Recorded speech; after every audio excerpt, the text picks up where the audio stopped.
Apa kabar sahabat debat? Tentunya selalu dalam berkelimpahan dan keharmonisan ya. Di video kali ini saya pengen berbagi tentang beberapa aspek, sekitar 6 aspek yang memang harus dikuasai kalau memang teman-teman pengen memiliki sebuah kelimpahan yang diharapkan. Tapi kadang kita itu lupa akan aspek-aspek ini, atau kita mengabaikan, kita hanya fokus di satu aspek aja dan aspek lainnya seringkali kita abaikan, dan itu yang justru membuat kita ini nggak selalu mendapatkan keberlimpahan sesuai yang kita inginkan, atau kita pengen mencapai sesuatu itu menjadi sebuah perjalanan yang susah, prosesnya bermacam-macam. Di video ini saya pengen berbagi ya bagaimana kita menyatukan semua aspek ini dan apa aja sih aspeknya ini. Dan kalau kita sudah memiliki aspek ini, apa yang akan kita dapatkan ya.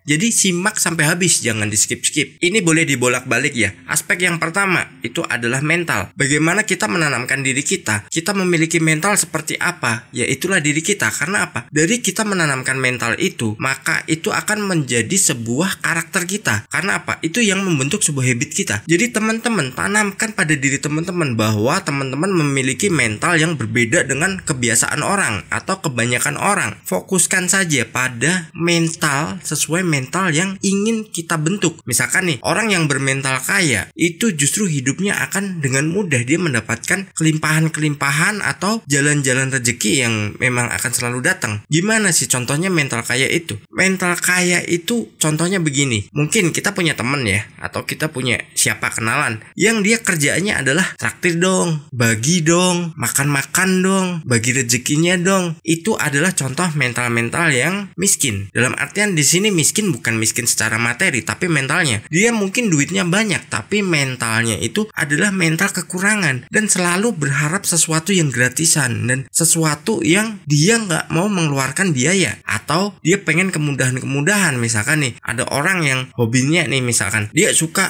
cari makan yang gratis, nebeng temen, terus ya datang kemana dengan tujuan biar dikasih makan. Padahal duitnya ada, dia punya, mungkin dia juga ada makanan. Nah itu contoh mental yang nggak boleh ditiru. Mental-mental seperti itu tuh mental-mental yang nggak akan membuat kita kelimpahan. Kenapa? Karena ya untuk diri sendiri aja kita berharap ada pemberian orang. Kalau yang namanya mental kaya, kita nggak perhitungan dengan diri sendiri. Dalam artian nggak perhitungan itu bukan asal-asalan ya. Bukan kita ini terus jor-joran pengen apa dibeli. Wah ngelihat sesuatu ambil bayar. Bukan seperti itu. Tapi bagaimana kita mengenali apa yang dibutuhkan oleh diri kita. Dibutuhkan ya, bukan kita inginkan. Misal nih, kita pengen makan sesuatu, ya sudah, jalani aja kita makan. Jadi jangan berharap, wah nanti aja lah, nunggu ada yang traktir. Bahkan saya punya teman begini, dia selalu cerita tentang kemewahan-kemewahan. Misalkan makan di mana, nongkrong di mana, main kemana. Dan dia itu selalu cerita, wah gue begini. Tapi begitu ditanya, wish, habis berapa duit tuh? Enggak, itu pun kalau diajak kok. Aku sayang lah duitnya untuk itu. Itu sesuatu yang menggelikan sebenarnya. Kita nggak boleh seperti itu. Kita harus menjadi seseorang yang bermental lebih. Yang kedua adalah fisik. Dan di fisik ini kita membahas tentang bagaimana kita memprogram diri kita untuk selalu sehat dalam kondisi apapun. Atau bahkan mungkin kalau teman-teman kurang fit, itu maksimal 2-3 hari itu udah clear, udah beres ya. Jadi bagaimana sih kita memprogram diri kita untuk selalu sehat dan selalu memiliki semangat yang sangat luar biasa. Karena apa? Fisik kita ini selalu dalam kondisi yang stabil. Contoh misalkan nih, ada orang bilang misalkan, wah aku kalau kehujanan, kena rintik hujan aja udah sakit, udah nggak fit, udah teler. Nah itu yang kita harus merubahnya. Biasa aja, diri kita ini bisa mengatur metabolisme tubuh kita. Kita bisa menyesuaikan, misalkan nih dalam kondisi dingin, ya kita bisa menyesuaikan nih. Pikiran bawah sadar kita ini bisa mengaturnya. Karena apa? Kita mau menekan tombolnya. Ibaratnya menekan tombol itu adalah kita memerintahkan pada diri kita. Contoh misalkan nih, wah mandi malam nih dingin banget nih, habis pergi jauh sampai rumah mau mandi tapi udah malam, airnya dingin. Coba dirubah dalam diri kita ya, dalam pikiran kita. Sebelum mandi kita pikirkan tuh, wah airnya anget banget nih, sesuai dengan apa yang dibutuhkan oleh tubuhku. Nah coba rasakan itu. Jujur saya jam berapapun dan kondisi bagaimanapun gak pernah namanya mandi pakai air hangat, kecuali memang baru kurang fit. Kalau kurang fit itu pun juga gak hangat-hangat banget. Pasti saya sesuaikan dengan apa yang bisa diterima tubuh saya. Jadi kesehatan kita harus menanamkan pada diri kita. Bagaimana kesehatan kita, bagaimana diri kita ini selalu dalam kondisi fit dalam berbagai hal. Terus nanti mungkin ya saya akan posting di postingan YouTube. Mungkin nanti teman-teman bisa download. Saya buatkan tabel. Jadi teman-teman bisa isi di situ. Itu misalkan nih menuliskan sesuatu tentang kesehatan bagaimana, keuangan bagaimana, secara mental bagaimana. Nanti saya siapkan, teman-teman bisa download aja. Nah, yang ketiga adalah secara finansial. Kadang ada orang begini berpikirnya, atau dia bilang ke orang lain bahwa hidup itu jangan untuk mengejar uang, hidup itu jangan untuk mencari uang. Terus ngapain lu kerja? Ya lu finansial bilang aja kalau lu kurang, kalau memang bilang seperti itu. Karena apa? Ya karena nggak punya lebih. Tapi kalau kita punya lebih secara finansial, kitanya santai. Sekarang kita bahas bagaimana kita memprogram diri kita secara finansial. Kita harus menanamkan pada diri kita juga bahwa uang itu mudah datang. Sebenarnya banyak banget saya buat video ya bagaimana secara finansial kita ini akan mendapatkan kemudahan-kemudahan dan peluang-peluang yang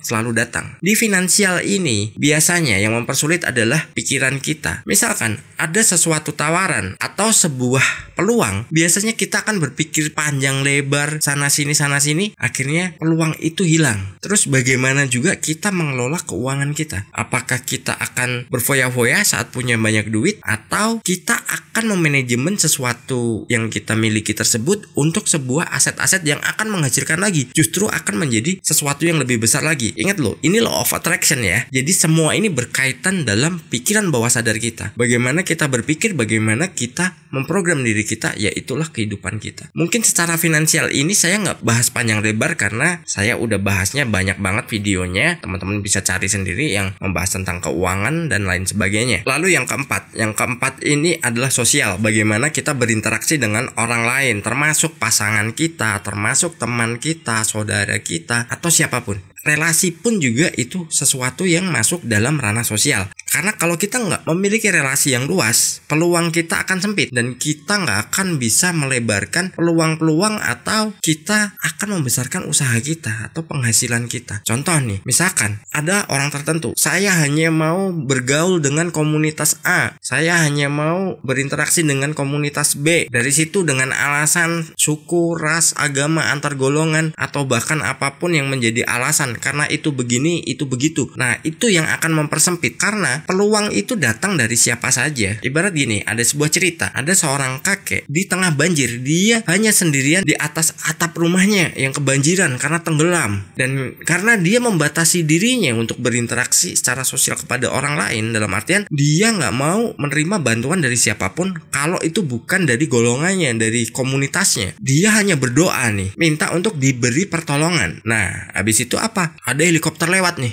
Ayo, aku bantu yuk, keluar dari sini, biar kamu selamat.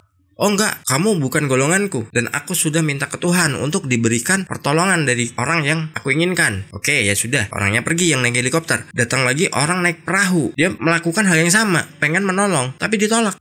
Kamu kan bukan komunitasku juga, aku nggak mau. Dah, kamu pergi sana. Aku udah minta tolong kepada Tuhan untuk dikirimkan orang yang dari komunitasku aja. Akhirnya si yang naik perahu itu pergi. Ternyata banjirnya makin besar dan dia tenggelam lalu meninggal. Lalu akhirnya apa? Dia protes ke malaikat. Kenapa Tuhan tidak mengirimkan orang untuk menolong aku dari komunitasku? Akhirnya malaikatnya menjawab, kamu udah ditolong masih pilih-pilih, sampai di sini komplain pula.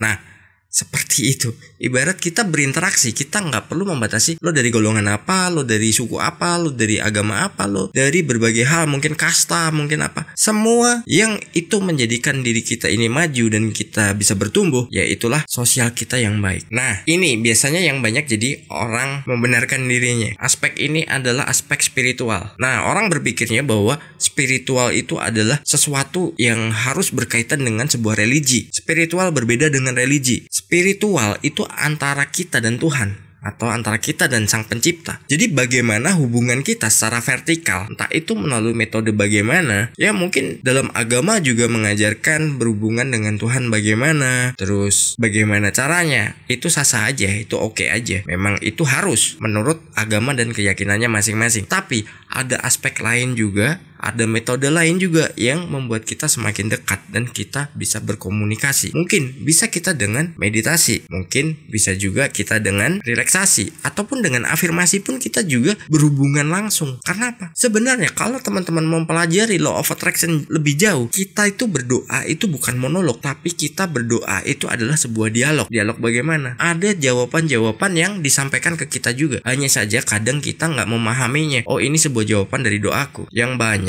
itu rata-rata komplain. Kalau dari 5 aspek tadi kita udah menguasai semua, kita udah bisa mengendalikan diri kita untuk 5 aspek ini. Apa yang akan kita dapatkan? Ini di aspek ke-6. Di aspek ke-6 ini adalah sebuah keharmonisan. Karena apa? Keharmonisan itu adalah gabungan dari 5 aspek tersebut. 5 aspek yang sudah saya sampaikan tadi. Nah, itu kalau kita sudah yang namanya harmonis, harmonik, kita udah holistik dengan segala macam aspek dalam kehidupan kita akan merasa damai dan kemudahan-kemudahan itu akan datang tanpa kita sadari dan hidup kita akan justru lebih nyaman. Tapi kalau satu pun aspek di situ yang itu nggak balance dengan aspek lainnya, ya kitanya juga akan menjadi seseorang yang kurang balance juga. Mungkin entah dari segi mental, fisik, finansial, atau apapun yang membuat kita ini nggak holistik. Jadi kita nggak akan mendapatkan sebuah keharmonisan dalam kehidupan. Dari situlah bagaimana kita bisa berkelimpahan dan bagaimana kita bisa menjadi seseorang yang selalu damai dalam menjalani kehidupan. Kesimpulannya adalah kita harus banyak-banyak belajar. Di channel ini saya menyampaikan seperti ini. Mungkin peminatnya dikit, nggak rame dibanding dengan saya membahas tentang keuangan, kekayaan. Tapi sebenarnya ini berkaitan, ini berhubungan. Semua video yang saya sampaikan itu sebenarnya berhubungan. Karena apa? Itu kita membentuk diri kita satu persatu. Jadi aspek apapun kita bentuk. Jadi saat kita sudah menerima segala sesuatu yang sudah kita minta, itu kita nggak akan kaget. Dan teman-teman selalu belajar.